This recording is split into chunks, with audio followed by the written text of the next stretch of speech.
ప్రకటన 21వ అధ్యాయం. ప్రకటన 21వ అధ్యాయం 5వ వచనాన్ని చదువుకుంటాం. ప్రకటన 21 5వ వచనాన్ని చదువుకుంటాం. క్రొత్త నిబంధనలో 241వ పేజీ, ప్రకటన 21వ అధ్యాయం 5వ వచనాన్ని చదువుకుంటాం. అప్పుడు సింహాసనాసీనుడై ఉన్నవాడు, ఇదిగో సమస్తమును నూతనమైనవిగా చేస్తున్నానని చెప్పాను. మరియు ఈ మాటలు నమ్మకమును నిజమునై ఉన్నవి కనుక వ్రాయమని ఆయన నాతో చెప్పుచున్నాడు. మళ్ళీ చదువుతాం. అప్పుడు సింహాసనాసీనుడై ఉన్నవాడు, ఇదిగో సమస్తమును నూతనమైనవిగా చేస్తున్నానని చెప్పాను. మరియు ఈ మాటలు నమ్మకమును నిజమునై ఉన్నవి కనుక వ్రాయమని ఆయన నాతో చెప్పుచున్నాడు. ప్రభు సహాయం కొరకు చిన్న ప్రార్థన చేద్దాం.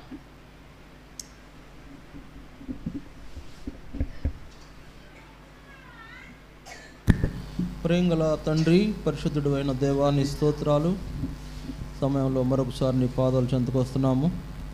ప్రభు దినంలో మీ పిల్లలుగా మీ సన్నిధికి చేరి రావడం కొరకై మీరు మాకు అనుగ్రహించిన ఈ గొప్ప తరుణాన్ని బట్టి స్తోత్రాలు. మేము ఆరాధించినట్లుగా సహాయం చేయండి. ఆరాధించడం కొరకై మీరు మమ్మల్ని సిద్ధపరచండి. వాక్య ప్రకారం ఎట్లా ఆరాధించాలో నేర్పించండి. ప్రభువా, ఆరాధన నిర్లక్ష్య పెట్టకుండా ప్రతి ఒక్కరికి సహాయం చేయండి. ఆయన మీరు చేసిన కార్యముల కొరకు మిమ్మల్ని ఆరాధించే అనుభవం మమ్మల్ని ఉంచుమో. ముఖ్యంగా మా రక్షణకర్త అయిన యేసుక్రీస్తు ప్రభువుని శ్రమల ద్వారా ఆయన చిలువకు అప్పగించి మమ్మల్ని విమోచించారు. మా జీవితాల్లో ఎన్నెన్నో కార్యాలు మీరు జరిగిస్తూ వచ్చారు. స్తోత్రాలు. మిమ్మల్ని ఆరాధించినట్లు కూడా సహాయం చేయండి.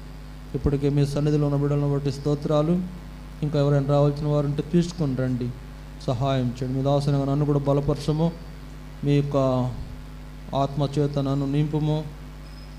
మరి కీర్తన 81:10 ప్రకారం, మత్తయి సువార్త 10:20 ప్రకారం మీరు నాకు తోడుగా ఉండవలసిందిగా కోరుకుంటూ నడిపించమని యేసుక్రీస్తు వారి శ్రేష్టమైన నామమున మిమ్మల్ని స్తుతిస్తూ ప్రార్థించి వేడుకుంటున్నాం తండ్రి. ఆమేన్.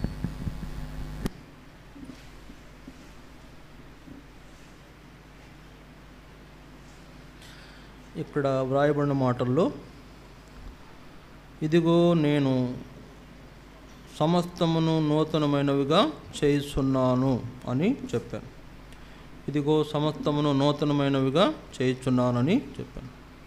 కనుక దేవుడు మన జీవితాల్లో నూతనమైనవి మనకు అనుగ్రహించే దేవుడు. నూతనమైన సంగతులు మనకు అనుగ్రహించే దేవుడు. లేకపోతే మనలను నూతనమైన అనుభవాల్లోకి నడిపించే దేవుడు. కనుక ఈ నూతన సంవత్సరం మరి మొదటి నెల 2వ ఆదివారంలో ప్రభు ఈ మాటల ద్వారా మనకు జ్ఞాపకం చేసే కొన్ని సంగతులు మనం ఆధారం చేసుకుంటాం. ఆరాధన చేయడానికి మనం ఆ మాటలను ఆధారం చేసుకుంటాం. ఆ మాటలను ఆధారం చేసుకుని ప్రభువుని ఆరాధించేవారుగా మనం ఉంటాము. కాబట్టి ఇక్కడ ఏం రాయబడిందంటే, ఇదిగో సమస్తమును నూతనమైనవిగా చేయుచున్నాను. ఏంటి నూతనమైనవి? మన జీవితంలో ఈ నూతన సంవత్సరంలో నూతనంగా దేవుడు మన కొరకు చేయబోయేది ఏంటో కొన్ని సంగతులు మనము జ్ఞాపకం చేసుకుని ఆ సంగతులను బట్టి మనం ప్రభువుని ఆరాధించవలసిన వారుగా ఉన్నాం. చూడండి, మొట్టమొదటిగా మరి విలాప వాక్యాలు 3వ అధ్యాయం. విలాప వాక్యాలు 3వ అధ్యాయం 23వ వచనం. విలాప వాక్యాలు 3వ అధ్యాయము 23వ వచనం. చూడండి, పేజీ నెంబర్ 683. Page number 683. విలాప వాక్యాలు 3వ అధ్యాయం 23వ వచనం. అనుదినము నూతనముగా ఆయనకు వాత్సల్యత పుట్టుచున్నది, నీవెంతైనా నమ్మదగిన వాడవు. దానికి ముందు 22 కూడా చదువుదాం. యెహోవా కృపగలవాడు, ఆయన వాత్సల్యత ఎడతెగక నిలుచున్నది కనుక మనము నిర్మూలము కాకున్న వారము. కనుక ఇక్కడ మనకు జ్ఞాపకం చేయబడుతున్న సంగతి ఏంటంటే, యెహోవా కృపగల దేవుడు, ఆయన కృపగలవాడు, ఆయన వాత్సల్యత ఎడతెగక నిలుస్తున్నది కనుక మనము నిర్మూలము కాకున్న వారం. కాబట్టి ఇక్కడ వ్రాయబడిన మాటల్లో 23వ వచనంలో, అందుకే అనుదినము నూతనముగా ఆయనకు వాత్సల్యము పుట్టుచున్నది. అనుదినము ఆయనకు నూతనముగా వాత్సల్యము పుట్టుచున్నది. కాబట్టి దేవునికి మన విషయంలో ప్రతి దినము వాత్సల్యమును, నూతనమైన వాత్సల్యమును చూపించే దేవుడు. ప్రతి దినము కూడా నూతనమైన వాత్సల్యం మన జీవితంలో ఆయన మన పైన ఆయనకు వాత్సల్యము పుడుతుంది. చూసారా? కాబట్టి ఆయన కృప చొప్పున మనము ఆయన వాత్సల్యత మన పైన పుడుతూ ఉన్నది కనుక మనము నిర్మూలము కాకున్న వారము అని. నిర్మూలము కాకున్న వారం, నిలిచి ఉన్న వారం. నిర్మూలం అంటే తీసివేయబడలేదు, తొలగించబడలేదు. చూడండి, ఒక సంగతిని మీకు జ్ఞాపకం చేయకూడతా. గడిచిన డిసెంబర్ మాసంలో 29వ తారీఖు మన మందిరంలో ఆరాధన అనంతరం సువార్త తర్వాత ప్రత్యేకమైన కూడిక జరిగింది. ఈ కూడిక జరిగినప్పుడు మరి మన మధ్యకు అనేకులు వచ్చారు. ఆయా ప్రాంతాల నుండి మన మందిరంలో కూడా అనేకులు వచ్చారు. అదే సమయంలో ఇక్కడ దగ్గరలో ఉన్నటువంటి ఒక మామగారు కూడా వచ్చారు. ఒక మామగారు కూడా ఆ రోజు మందిరంలోనికి వచ్చారు. కొంతమంది పిల్లలను తీసుకొని వచ్చారు. వచ్చినారు కానీ అక్కడ వచ్చేటప్పుడే గుమ్మం దగ్గర ఏదో మొత్తానికి కాలు కడ్డం పడి కింద పడ్డారు. అక్కడ పడబోయారు, లెగిశారు. మనోళ్ళు వెళ్ళి కూర్చోబెట్టారు, అయిపోయింది. ఆ రోజు రెండవ రోజు ఆమె పనికి వెళ్ళి పనిలో కాస్తంత అలసటగా ఉండి విశ్రాంతి తీసుకుందామని అడ్డం పడింది. అంటే పడుకున్నదంట. పడుకునికి అంతే, ఆ పడుకోవడం నిద్రలోనే ఆమె చనిపోయింది. ఇది నాకు తర్వాత తెలిసింది, మీకు జ్ఞాపకము చేయలేదు. అందుకు ఇప్పుడు జ్ఞాపకం చేసేది ఏంటంటే, ఆమెకు ఇక అంతే. ఆ 30వ తారీఖు డిసెంబర్ 30వ తారీఖు ఆమె చివరి దినం. అయితే ఇంకొక విషయం, ఆమె యేసు ప్రభువుని నమ్ముకుంది. అందును బట్టి చాలా సంతోషించాలి మనం. ఆమె యేసు ప్రభువుని నమ్ముకుంది. తర్వాత ఆమె ఇంకో మాట ఏంటంటే, ఆమె ఒక ముస్లిము సహోదరి. ఆమె పేరు నాకైతే తెలియదు కానీ ఆమె ఒక ముస్లిము సహోదరి. ఒక ముస్లిం సహోదరి అయిన ఆమె యేసు ప్రభువుని నమ్ముకుని రక్షణ పొంది, మరి కొంత అంటే అనారోగ్య కారణాలు మనకు తెలియవు కదండి, ఆకస్మికంగా ఈ లోకాన్ని విడిచిపెట్టవలసి వస్తుంది ఒక్కోసారి. అలాంటి పరిస్థితుల్లో ఆమె లోకాన్ని విడిచిపెట్టింది, అంటే ప్రభువు దగ్గరికి వెళ్ళింది, రక్షించబడింది కనుక ఆమె దేవుని యొద్దకు చేరింది అని చెప్పవచ్చు. అయితే ఇక్కడ విషయం ఏంటంటే, ఎందుకు చెప్తున్నానంటే, ఆమె ఆ దినము 30వ తారీఖు డిసెంబర్ 30వ తారీఖున ఈ లోకాన్ని విడిచిపెట్టిందంటే నిర్మూలము అయిపోయింది. ఆమె జీవితం అక్కడితో ముగిసిపోయింది. అయితే ఇప్పుడు ఆయన వాత్సల్యత మన ఎడల నిలుస్తున్నది కనుక మనం నిర్మూలము కాకున్న వారం. నిర్మూలం అంటే తొలగించబడటం, పెరిగివేయటం, తీసివేయటం. కనుక ఆమె జీవాన్ని దేవుడు ఆ రోజున తీసివేశాడు. మనమైతే ఇంకా సజీవులుగా ఇక్కడ ఉన్నాం. సరే, గత 2 రోజుల క్రితం కూడా 2-3 రోజుల క్రితం మా అంకుల్ ఒక ఆయన చనిపోయినాడు. ఆయన కూడా ప్రభువుని నమ్మాడు. ఆయన కూడా గొప్ప భక్తుడు, గొప్పగా పరిచర్యలో ఆయన కూడా వాడబడ్డాడు. ఆయన కూడా గడిచిన 2-3 దినాల క్రితం ఆయన కూడా లోకాన్ని విడిచిపెట్టి పరలోకానికి వెళ్ళిపోయినాడు. అయితే ఇంకొకటి, ఆయన నూతన సంవత్సరాన్ని చూశాడు, 2025ను చూశాడు. 25లో ఒక వారం కూడా ప్రభు దినంలో కొంత సమయం గడిపాడు. మరి మొన్న గురువారం నాడు ఆయన చనిపోయినాడు. కాబట్టి చూడండి, వాళ్లకు దేవుని యొక్క ఏర్పాటులో వాళ్ళు ఈ లోకాన్ని విడిచి ప్రభు దగ్గరికి వెళ్ళిపోయిన వారు ఉన్నారు. కానీ మనమైతే ఇంకా సజీవులుగా ఉన్నాం. అందుకే దేవుని వాక్యంలో ఒక మాట రాయబడింది, సజీవులే కదా నిన్ను స్తుతించుదురు. కనుక ఈ దినం నేను సజీవుడనై నిన్ను స్తుతించినట్లు మీరు నన్ను నిర్మూలము కాకుండా మీ వాత్సల్యము చేత కాపాడుతూ వచ్చారు ప్రభువా అని మనము ఆరాధన చేయాలి. కనుక ఇక్కడ చూడండి, ఆ 3వ అధ్యాయం విలాపవాక్యాలు, 3వ అధ్యాయం అంటే విలాపవాక్యాలంటే ఏడుచే దుఃఖ పరిస్థితుల్లో ఉన్న ప్రజలకు దేవుడు చెప్తున్నది ఏంటంటే, ఆయన వాత్సల్యత మీ పైన పుట్టుచున్నది. అనుదినము నూతనమైన వాత్సల్యం పుడుతుందంట దేవునికి మన పైన. కనుక ఈ నూతన సంవత్సరంలో నూతన వాత్సల్యము దేవుడు మన పైన చూపించి మనలను నిలిపిన వాడుకున్నాడు, సజీవ లెక్కలో ఉంచిన వాడుకున్నాడు. అందువలన మనము ఆయన ఏం చేయాలా, ఆయన కృపను బట్టి ఆయనను ఆరాధించాలి. అందుకే అక్కడ 23వ అధ్యాయంలో నీవెంతైనా నమ్మదగిన వాడవు అని, దేవుడు ఎంతైనా నమ్మదగిన వాడు. ఆయన తను నమ్మిన వారిని విడిచిపెట్టే దేవుడు కాదు. ఆయన తను నమ్మిన వారిని నష్టానికి అప్పగించేవాడు కాదు. కనుక ఈ లోకంలో ఆయన వాత్సల్యత నూతనముగా ప్రతి దినము నూతనమైన వాత్సల్యత మనపై చూపిస్తున్న దేవుడు. ఆయనకు వాత్సల్యత పుడుతుంది.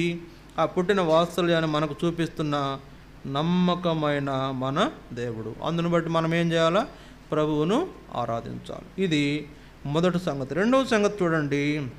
మొదటి సంగతిలో మనం చూసాము నూతన వాత్సల్యం గల దేవుడు. రెండవ సంగతి యెషయా గ్రంథం 40వ అధ్యాయం 31వ వచనం. యెషయా గ్రంథం 40వ అధ్యాయము 31వ వచనం చూడండి. 30 యెహోవా కొరకు ఎదురు చూసువారు నూతన బలము పొందుదురు, వారు పక్షి రాజుల వలె రెక్కలు చాపి పైకి ఎగురుదురు, అలయక పరిగెత్తుదురు, సమస్యలక నడిచిపోదురు. యెహోవా కొరకు ఎదురు చూసువారు నూతన బలమును పొందెదరు.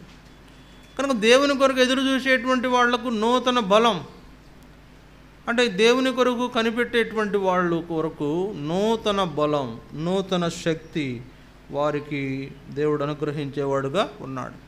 కనుక యెహోవా కొరకు, ఆయన కొరకు నమ్మకంగా కనిపెట్టి ఆయన కొరకు జీవించేటువంటి ప్రజలకు నూతన బలమును, నూతన శక్తిని కలుగజేసే దేవుడు. కనుక వారికి ఎలా ఉంటుందంట? వారు పక్షిరాజు వలె రెక్కలు చాపి పైకి ఎగురుదురు, అలయక పరుగెత్తుదురు, సమస్యలక నడిచిపోదురు. నూతన బలము పొందినవారు నూతన ఆరోగ్యాన్ని కలిగిన వారుగా ఉంటున్నారు. దేహంలో నూతన బలం వచ్చిందంటే నూతనమైన ఆరోగ్యం. అంతకుముందు వారం నేను నడవలేకపోయాను, కొద్దిగా కూర్చోలేకపోయాను, కొద్దిగా లేవలేకపోయాను కదా. అప్పుడు ఏమైంది? ప్రభు ఇప్పుడు నాకేం చేసినాడు? నూతనమైన శక్తి నాలో ఉంచాడు, నూతన బలం నాకు అనుగ్రహించాడు. అలిసిపోయే పరిస్థితి లేకుండా సమస్యలకు నడిచిపోయి, లేకపోతే సమస్య లేకుండా నా పనులు నేను చేసుకునే ధన్యత దేవుడు ఇచ్చాడు. అట్లనే మన జీవితాల్లో దేవుడు మనకు నూతన బలమును, నూతన శక్తిని అనుగ్రహించి ఆయన మనలను సమస్య లేకుండా చేసే దేవుడు. మనకు ఎలాంటి అనారోగ్యత సంభవించకుండా సహాయం చేసే దేవుడు. కనుక ఈ దినము ఆయన కొరకు ఎదురు చూసేటువంటి అనుభవం ఉన్న మనము నూతనమైన బలము పొందిన వారముగా ఉన్నాం. నూతనమైన బలం ఇది మనకి ఏం జ్ఞాపకం చేస్తుంది? నూతన ఆరోగ్యం. ఇంకా ఆరోగ్యంలో ఏంటంటే మెరుగుదల, అంటే ఆరోగ్యంలో మెరుగుదల. కొంచెం గత వారంలో కొంచెం ఇబ్బంది ఉన్నాడండి, ఇప్పుడు కొంచెం పర్వాలేదండి, అంటే బెటర్ అయ్యాడు. అంటే రాబోయే దినాలు ఇంకా బెటర్ చేస్తాడు. నూతన శక్తి దేవుడు మనకు అనుగ్రహించే నూతన బలము, ఆయన కొరకు ఎదురు చూసేటువంటి వాళ్ళ గురించి ఆయన వారికి అనుగ్రహించే బలము మన జీవితాల్లో కూడా అనుగ్రహించి మనలను సమస్యలకుండా మనలను నడిపించే దేవుడు. అలయక పరుగెత్తేటువంటి అనుభవంలో ఉంటారండి. అలిసిపోరు, సమస్యలిపోరు. ఈ నూతన బలం పొందేటువంటి వాళ్ళు ఏంటంట, వాళ్ళు అలిసిపోరు, వాళ్ళు సమస్యలిపోరు, వారు నీరసపడరు. వాళ్ళు దేవుని కొరకై బలం కలిగిన వారుగా ఉంటారు. దేవుని కొరకు బలం కలిగిన వారు కూడా ఏం చేస్తారు? దేవుని కొరకు బలమైన కార్యాలు చేసేవాళ్ళుగా ఉంటారు. అందుకే దానియేలు మరి అక్కడ ఒక మాట రాయబడింది. దానియేలు 11:32లో ఏమై రాయబడింది? తమ దేవుని ఎరుగువారు బలము కలిగి శక్తితో గొప్ప కార్యములు చేసేదరు.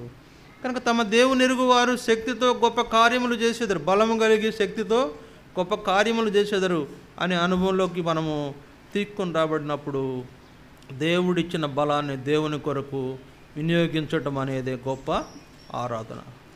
ఆయన గొప్ప కృతజ్ఞత ఏంటంటే ఆయన ఇచ్చిన బలము ఆయన కొరకు వినియోగించడం. అట్లాంటి అనుభవంలో మనం ఉండాలని దేవుడు కోరుతాడు. ఆయన మనల్ని నూతన బలంతో నింపినప్పుడు మనం ఏం చేయాలా? నూతన ఉత్సాహంతో దేవుణ్ణి ఆరాధించాలి. నూతనమైనటువంటి వాత్సల్యత మనకు చూపించాడు, నూతన బలము మనకు అనుగ్రహించాడు.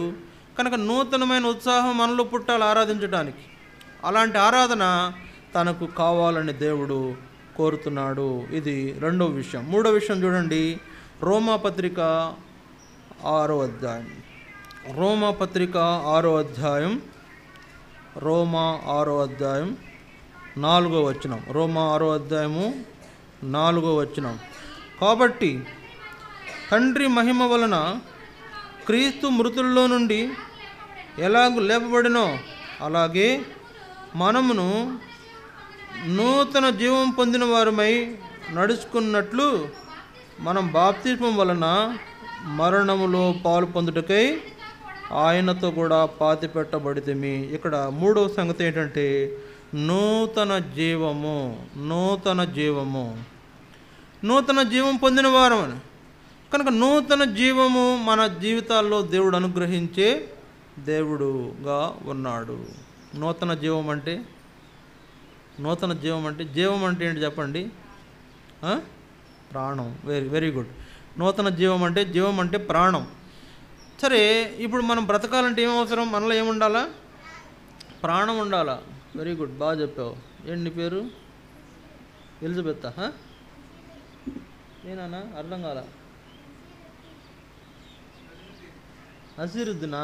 Very good, good boy. Okay, ఇప్పుడు మనం జీవించాలంటే ఏం కావాలా? ప్రాణం ఉండాలి మనలో. ఈ ప్రాణాన్ని దేవుడు ఏం చేస్తానంటున్నాడు? నూతన పరుస్తానంటున్నాడు. ఇంకో మాట, ప్రాణం అంటే ఏంటి? మన ప్రాణం అంటే ఈ దేంట్లో ఉంది? మన ప్రాణం దేంట్లో ఉంది? మనలో ఉంది. ఓకే, అసలు ప్రాణం అంటే ఏంటి?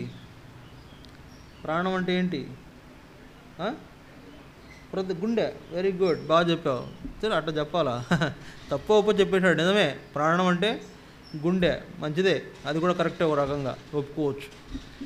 అసలు గుండె కరెక్టే, కానీ గుండెల్లో నుంచి ఏమి సప్లై అవుతుంది? ఏమి సరఫరా జరుగుతుంది? బ్లడ్. గుండెలో ఏముంటుంది? బ్లడ్. గుండె అంటే ఏంటి? రక్తాన్ని పంపు చేసే ఒక సిస్టమ్, రక్తాన్ని పంపింగ్ చేసే సిస్టమ్, ఒక అవయవం. కాబట్టి ఇప్పుడు గుండెలో రక్తాన్ని పంపు చేసే ఆ యొక్క గుండె మన రక్తాన్ని మనం సరఫరా చేస్తూ ఉంటే మన దేహంలో మనం ప్రాణము అంటే నిలిచి ఉంటున్నాం, మనం ప్రాణాలతో ఉంటున్నాం. ఇప్పుడు ఈ ప్రాణం అంటే ఏంటంటే రక్తం. రక్తం. ఈ రక్తం కనుక మన బాడీలోంచి పోయిందనుకోండి, అంటే మొత్తం కారిపోయింది అనుకోండి, ఇక మనం చచ్చిపోయినట్టే లెక్క. అందుకే రక్తహీనత తగ్గకూడదు అంటారు. రక్తం తగ్గకూడదు, తగ్గితే ఇంకా కార్డియాక్ అరెస్ట్ అయిపోతారు, చనిపోతారు. అందుకే రక్తం సరిపడా ఉండాలని చెప్తారు డాక్టర్లు కూడా. కాబట్టి ఇప్పుడు ఈ ప్రాణం అంటే ఏంటి? రక్తం. కాబట్టి నూతన జీవం పొందుట అనే అనుభవం ఏంటంటే మన ప్రాణములు నూతనమైనటువంటి జీవాన్ని పొందేటువంటిగా ప్రాణముగా మన ప్రాణం అంటే నూతనమైనటువంటి జీవం అంటే అంతకుముందు మన ప్రాణం నీరసించి ఉండొచ్చు, అంతకుముందు మన ప్రాణం ఏంటంట కొంచెం ఇబ్బందిలో ఉండొచ్చు. కానీ ఇప్పుడు కొంతమందిని చూడండి, అంతకుముందు ఇబ్బందిగా ఉన్నటువంటి వాళ్ళను కాస్త లెగిసి కుదురుపడిన తర్వాత ఏమంటారు? కొద్దిగా ప్రాణం తెప్పరిల్లింది అంటారు కదా.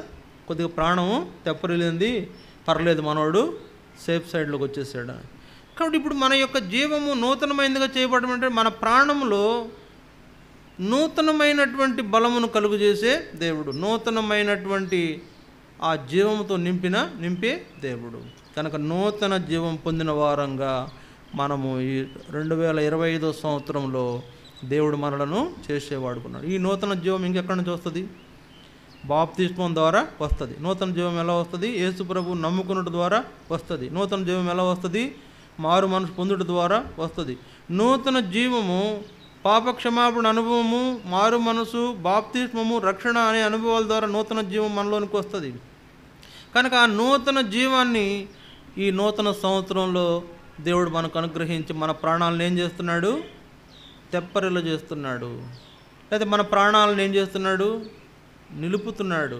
సజీవులుగా మనం జీవించడానికి ఈ నూతన జీవం ఆయన మనలోనికి పంపిస్తున్నాడు.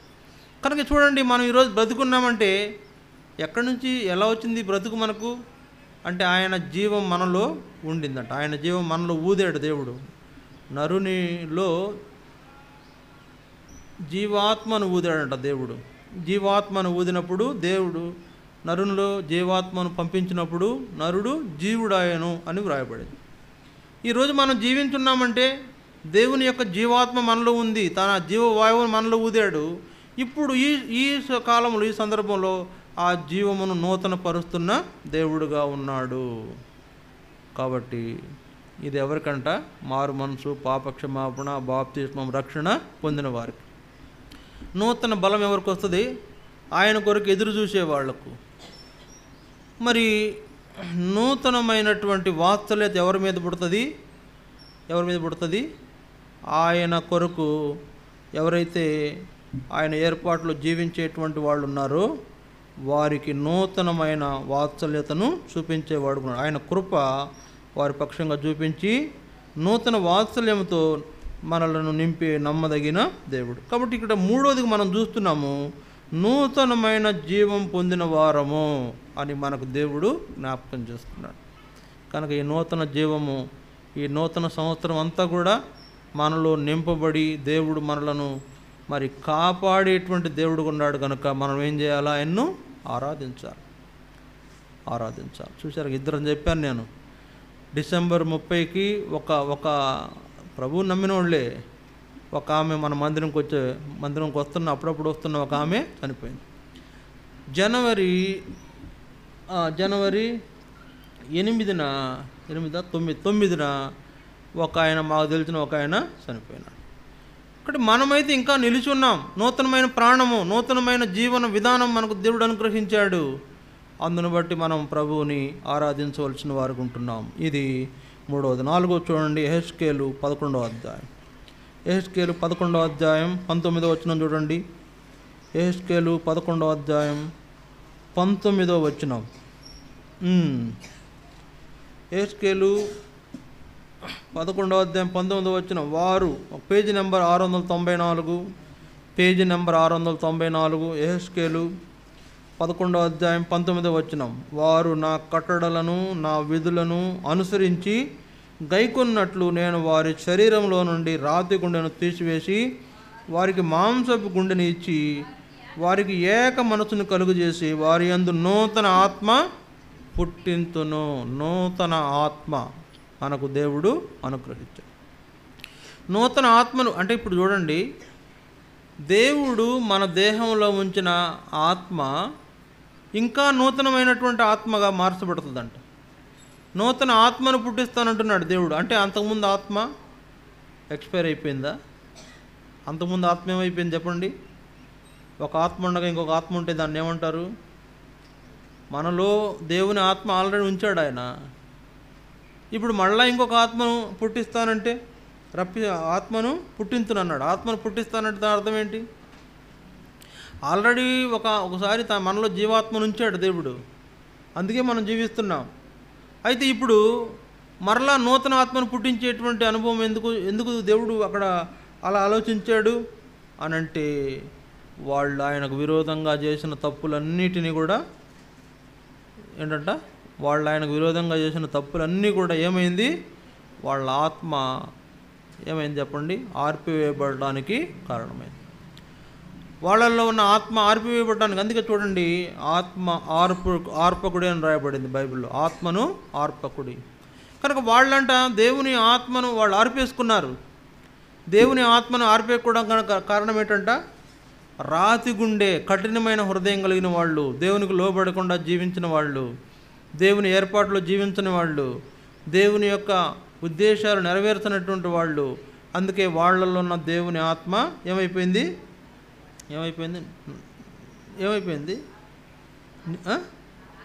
ఆరిపోయింది. వెరీ గుడ్, ఆరిపోయింది. దేవుని ఆత్మ ఆరిపోయింది. ఇప్పుడు దేవుని ఆత్మ వారిలో, దేవుడు ఊదిన ఆయన జీవాత్మ వారిలో లేకుండా అయిపోయింది. అందుకే ఇప్పుడు ఏం చేస్తున్నాడు? ఎందుకు లేకుండా అయిపోయిందంటే, రాతి హృదయం గలవాళ్ళు, కఠిన హృదయం గలవాళ్ళు. ఇప్పుడు దేవుడు ఏమంటున్నాడు? వారి హృదయమును, రాతి హృదయమును ఏం చేస్తాను? తీసివేసి మాంసపు గుండెను వారికి ఇచ్చి ఏక మనసు వారికి కలుగజేసి నూతన ఆత్మ పుట్టిస్తాడు. రాతి గుండెను తీసివేసి మాంసపు గుండెను ఇస్తాడంట. సరే, అంటే దాని అర్థం ఏంటంటే, అంతకుముందు దేవుడు మనలో ఉంచిన ఆత్మ మనము వెళ్ళగొట్టేసాం. ఆత్మను వెళ్ళగొట్టేసాం, లేకపోతే ఆత్మను దుఃఖపెట్టాం. ఆత్మను మనం ఏం చేసామంట? మన హృదయంలో చోటు లేకుండా చేసి ఆ యొక్క నశించిపోతున్న లేకపోతే హృదయ కఠినంతో జీవిస్తున్న మనలను దేవుడు ఏమంటున్నాడు, నూతన ఆత్మ మీకు పుట్టిస్తాను. కనుక ఈ నూతన ఆత్మ ఉండాలి. ఎప్పుడు కూడా గుర్తుపెట్టుకోండి, మనం బ్రతకాలంటే ఏముండాలి? మన దేహంలో మనం బ్రతకాలంటే ఏముండాలా? వెరీ గుడ్, గుండె. రైట్, నువ్వు అన్నిటి గుండె చెప్తున్నావు. గుండెని బాగా చదివావా ఏంటి? అన్నిటి గుండె చెప్తున్నావు, మంచిదే, వెరీ గుడ్. గుండె ఉండాలా. మనిషి బతకాలంటే గుండె ఉండాలి. కానీ గుండె కూడా పనిచేయాలంటే ఏముండాలా? బ్లడ్, అంతేనా? బ్లడ్ ఉండాలంట. అబ్బాయి బాగా చెప్తున్నాడు, మీరేమో ఎవరు చెప్పట్లా, చూసారా? చిన్నపిల్లడు అని చక్కగా చెప్తున్నాడు. గుండె కొట్టుకోవాలంటే బ్లడ్ ఉండాలా. ఇంకా ఏమి ఉండాలా? మనము ఈరోజు బతికున్నామంటే, జీవించున్నామంటే కొన్ని మనలో ఉండాలా. ఏంటి? మొదట నువ్వు చెప్పావు, బ్లడ్, రక్తం అంటే ప్రాణం అని చెప్పాం కదా, ప్రాణం ఉండాలా. ఏముండాలి ఇప్పుడు మనలో? మనం బతకాలంటే ప్రాణం ఉండాలా, ఆత్మ ఉండాలా, దేహం కూడా ఉండాలా. ప్రాణం ఉండాలా, ఆత్మ ఉండాలా, దేహం కూడా ఉండాలా. ఇప్పుడు దేవుడు మన ప్రాణాన్ని ఏం చేశాడు? జీవాన్ని నూతన పరిచాడు అనుకున్నాం. ఇప్పుడు దేవుడు మనకు మన దేహానికి నూతనమైన శక్తిని లేకపోతే నూతనమైన బలాన్ని ఇచ్చాడు అనుకుందాం. ఇప్పుడు మూడోదిగా మనం ఏం చూస్తున్నాం? నాలుగోదిగా నూతన ఆత్మ ఇస్తున్నాడు. కనుక ఈ నూతన ఆత్మ, నూతన జీవము, నూతన బలము, ఈ మూడు మన యొక్క ప్రాణాత్మ దేహాలకు ఉపయోగపడేవి. ఈ మూడు కూడా మన ప్రాణాత్మ దేహాలకు ఉపయోగపడేవి. ఏంటంట? ఏమని చెప్పాను? ప్రాణము, ఆత్మ, దేహం. ఇప్పుడు ప్రాణము, నూతన జీవము మనం పొందిన వారమైతే మన ప్రాణము నూతన పరచబడినట్లు అవుతుంది. రెండవది ఆత్మ, నూతన ఆత్మ గలవారమైతే మన యొక్క స్థితి ఇంకా నూతనంగా చేయబడుతుంది. మూడవది నూతన బలం పొందుట, అంటే ఇది మన శరీరము బలపరచబడటాన్ని చూపిస్తూ ఉంది. ఇప్పుడు ప్రాణాత్మ దేహాలు మన యొక్క జీవించడానికి ఉపయోగపడేవి. చూసారా? ఈ ప్రాణం అంటే రక్తం మన శరీరం లేకపోతే మనం బ్రతకలేము. దేవుడు మనలో ఉంచిన ఆత్మ లేదా ఆయన జీవవాయువు మనలో ఆయన ఉంచకపోతే మనం బ్రతకలేము. ఈ రెండింటిని కప్పి ఉంచే శరీరము అంటే దేహం లేకపోయినా కూడా మనము బ్రతకలేము. వీటన్నిటిని ప్రొటెక్ట్ చేసేది ఏంటంటే మన దేహమే. కనుక మన శరీరం వాటిని లోపల ప్రవేశపెట్టి మన శరీరము వాటిని కప్పేదిగా ఉంటుంది. ఈ మూడు ప్రాణ, ఆత్మ, దేహాలు మూడు ఉంటేనే కరెక్ట్గా పనిచేస్తేనే మనం ఆరోగ్యంగా ఉంటాం. కనుక ఇప్పుడు మూడు విషయాలు చూసాం మనం. ఒకటి, దేహాన్ని బలపరిచాడు, శక్తితో నింపాడు. మన శరీరాన్ని, దేహాన్ని శక్తితో నింపాడు, నూతన బలమును మనకు ఇచ్చాడు. రెండవది, నూతన ప్రాణాన్ని, నూతన జీవాన్ని మనకు పొందిన వారంగా చేయబడుతూ వచ్చాం. మూడవది, నూతన ఆత్మ మనకు ఇస్తానంటున్నాడు దేవుడు. ఈ మూడు మనకు ఇవ్వడానికి గల ఒక కారణం ఏంటంటే మన ఎడల ఆయనకున్న వాత్సల్యత. మనపైన ఆయనకున్న వాత్సల్యత, మనపైన ఆయనకున్నటువంటి వాత్సల్యత నూతన బలము, నూతన జీవము, నూతన ఆత్మ మనకు ఇవ్వబడేందుగా చేయబడటానికి కారణమైంది ఆయన వాత్సల్యత. కనుక ఆయన నమ్మదగిన దేవుడు, తన ప్రజలను విడనాడేవాడు కాదు. అందుకే ఉంది విలాప వాక్యాల్లో చూడండి, ఆ మాట అక్కడ ఉంటుంది. విలాప వాక్యాలు 3వ అధ్యాయం, దయచేసి చూడండి. విలాప వాక్యాలు 3వ అధ్యాయం 31వ వచనం, 32 ప్రభువు సర్వకాలము విడనాడడు అని వ్రాయబడి. ఏంటంట? ప్రభువు సర్వకాలము విడనాడడు. తర్వాత 32, ఆయన బాధ పెట్టినను తన కృపా సమృద్ధిని బట్టి జాలిపడును. ఆయన తన కృపా సమృద్ధిని బట్టి జాలిపడే దేవుడు. ఆయన కృప మనలో చూపించి ఆయన వాత్సల్యమును మనకు నూతనంగా అనుగ్రహిస్తున్న దేవుడు. ఈ అనుభవంలో మనకు మూడు రకాలైన నూతనమైన ప్రయోజనాలను చేకూరుస్తున్నాడు. ఏంటంటే నూతన బలం, నూతన జీవం, నూతన ఆత్మ. ఈ మూడు మనకు దేవుడు ఈ సంవత్సర కాలం అంతా కూడా అనుగ్రహించనంటున్నాడు. అందువల్ల మనం ఏం చేయాలా? ఆయన ఆరాధించాలి. అయ్యా, ఎంత గొప్ప వాత్సల్యం గల దేవుడవు, ఎంత ప్రేమ గల దేవుడవు, ఎంత జాలి గల దేవుడవు. మరి కొన్ని పరిస్థితులు ఉన్నా కూడా నీ కృపా సమృద్ధిని బట్టి జాలిపడి మమ్మలను చేరదీసిన దేవుడవు. నీ ప్రేమతో మమ్మలను ప్రేమించి నూతన శక్తి అంటే నూతన బలం, నూతన జీవం, నూతన ఆత్మ మాకు అనుగ్రహిస్తానని చెలవిచ్చిన దేవా నీకెన్నో వందనాలు అని మనం ప్రభువుని ఆరాధించాలి. ఈ మూడు చాలా అవసరం అండి. నువ్వు అన్నం తిన్నా తినకపోయినా ఈ మూడు లేకపోతే బతకలేవు. ఏంటయ్యి? ప్రాణాత్మ దేహాలు. నువ్వు అన్నం తిన్నా, ఎంత బలమైన ఫుడ్ తిన్నా ఈ మూడు ఉండాలి. ఒకటి. రెండు, నువ్వు ఎంత నాలెడ్జ్తో అంటే నీకున్నటువంటి నాలెడ్జ్తో నీ బాడీని ఎంత కంట్రోల్ చేసుకున్నా కూడా ఈ మూడు పని చేయాలా. ఏంటి? ప్రాణము, ఆత్మ, దేహం, ఈ మూడు కరెక్ట్గా ఉండాలి. కరెక్ట్గా వర్క్ జరగాల. లేకపోతే క్షీణించిపోతాం, లేకపోతే అనారోగ్యం పాలైపోతాం, లేకపోతే నష్టపోతాం. మన జీవం కొట్టివేయబడేదిగా ఉంటుంది. అలా ఉండకుండా ఉండాలంటే మనం ఆయన ఎడల ఉంచిన నమ్మికను బట్టి ఆయన కృపగల దేవుడు కనుక తన వాత్సల్యత చొప్పున మన ప్రాణాత్మ దేహాలకు నూతనత్వాన్ని కలుగజేసే దేవుడుగా ఉన్నాడు. ఆ నూతనత్వం మనం కలుగజేసేటువంటి అనుభవంలో మనం తీసుకురాబడిన ఆ విధానం ఏంటంటే ప్రభు అయిన యేసుక్రీస్తు ద్వారా మనం ఆయన పిల్లలుగా చేయబడటం. ఆ ప్రభు అయిన యేసుక్రీస్తు ద్వారా ఆయన మనలను తన కుమారులుగా స్వీకరించటం. ప్రభు అయిన యేసుక్రీస్తు శిలువ మరణం ద్వారా మన పాపాల నుంచి విడుదల పొందటం. ఆయన శిలువ కార్యాన్ని బట్టి మనము రక్షించబడి ఆయన పిల్లలుగా చేయబడిన వాళ్ళకి ఇవ్వబడే ధన్యత వారిపైన ఆయనకున్న వాత్సల్యతను చూపిస్తూ ఉంది. వారిని ప్రాణాత్మ దేహాలు నూతనంగా చేస్తే దేవుడుగా మన దేవుడు ఉన్నాడు. అందుని బట్టి మనం ఏం చేయాలా? దేవుణ్ణి ఆరాధించాలి. మోకరించండి. వాక్యాన్ని ఆధారం చేసుకుంటాం, ప్రభువుని ఆరాధిస్తాం. ఒకరి తర్వాత ఒకరు ప్రభువుని ఆరాధించండి.